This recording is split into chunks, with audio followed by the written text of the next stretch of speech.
তখন কয় যে আপনার এই বকশিস আমি আর করলাম যে কী করলেন আপনারা কয় বকশিস কোনো কিসের ধনের বকশিস আমি এরকম করে বসি যে কিসের একটা ধনের বকশিস বকশিস ছোটো আমারই আমি তো না বুঝি টুঝি না আমি তো বকশিস নেই না আমি তখন করলাম দেখেন আমি গরিব মানুষ আমি কাজ করে খাই কিন্তু আমি ওরম লোভিত না যে আপনি ফু দিব আপনি 10 টাকা দেবেন আমি 4 টাকা 15 টাকা বাঁচাবো ওইরকম আমার পেশা না ওইটা আমি কবিরাজি করি না আমি সাধারণ মানুষ সাধারণ কাম করে খাই তো তখন উনি যখন পয়সা আনলাম কয়েকদিন মোটামুটি 6 দিন 7 দিন পর্যন্ত ঝাড়ছিলাম আমি ঝাড়ার পরে ঠিকঠাক হয়েছি বেচরা কি বেচরা করে আপনি তো পয়সা হতে নেন না তো আপনি কালকে দাওয়াত আমি না এসে পরে গেছি আমি গেলে একটা গামছা একটা গুঞ্জি আর টাকার নগদ 5,000 আমাকে না প্লেটের মধ্যে দিছে আমি তো আপনাকে আগেই বলছি যদি আমার টাকা দেন তাহলে আপনার বাড়িতে আমি কোনো কাম করবো না আবার আপনি টাকা দিছে পুনরায় আমি তো টাকা নেই না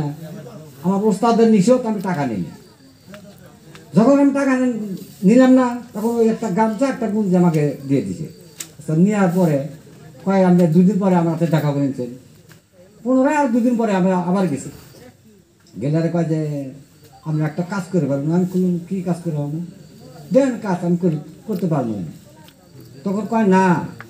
তো তখন ঘরের ভিতরে যা একটা স্লিপ লিখছে একটা স্লিপ লিখে আমাকে দিল দিয়া কয় যে এই স্লিপটা আপনি হাকিম প্রেসিডেন্টের কাছে দেন আপনাদের গ্রামে প্রেসিডেন্ট তাকে দেন হে বাস একটা সই করে দেব তা আমার তো লেখাপড়া বেশি ভাগ ওই স্লিপটা নিয়ে আমি হাকিম প্রেসিডেন্টের কাছে 3 দিন গেছি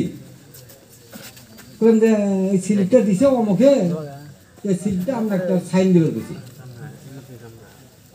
3 দিন বাদ করছে কিন্তু হাকিম প্রেসিডেন্ট আমাকে সাইন দিছিল না আর তখন যদি একটা হাকিম প্রেসিডেন্ট একটা সাইন দিত তাহলে বিনা পয়সায় ওই সত্যবানু আমাকে একটা ঘর দিত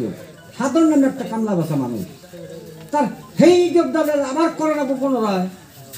তার পোলায় আবার আজকে এই যোগদান আছে যদি এই হয় তো এই ঈদের দ্বারা কি করবো তার করতে জানা শেষ হয়ে গেছে গা তো এই কথা কয়ে আমার বক্তব্য কথা হবে।